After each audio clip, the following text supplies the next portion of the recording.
Hello everyone, here I will present about the primary market and the secondary market.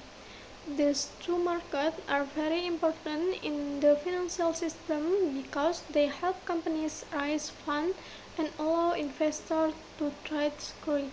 Introduction: financial markets are divided into two main types, which are the primary market and the secondary market. Both markets have different functions but work together in the capital market system. The primary market focuses on issuing new securities, while the secondary market focuses on trading securities that already exist. These markets help improve investment activities and economic growth. Primary market. The primary market is where securities are sold for the first time directly to investors. Companies use this market to raise new capital for business expansion, operation on new projects.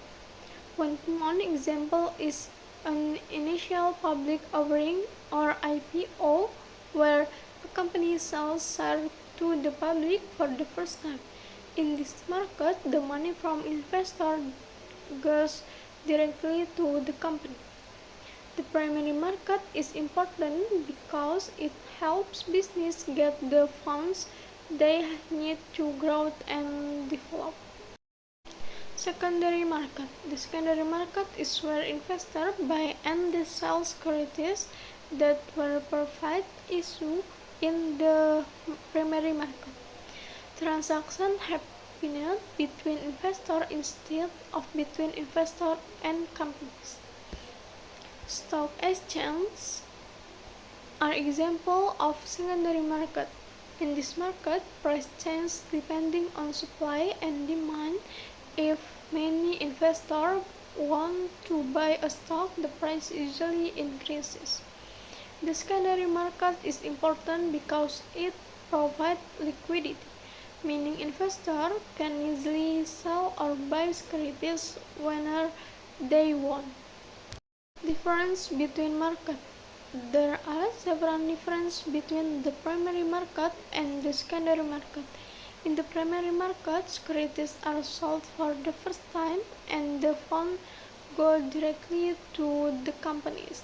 Meanwhile, in the secondary market, securities are traded again among investors, and the money goes to the seller. The primary market helps companies raise new capital, while the secondary market helps investors trade securities easily. Both markets support the financial system and investment activities. In conclusion, the primary market and the secondary market have important roles in the economy. The primary market allows companies to obtain funds for growth and development, while the secondary market provides a place for investors to trade securities eventually. Together, these markets create a strong and active capital market system. Thank you for listening, and I hope this present helped you understand the difference between the primary market and the secondary market.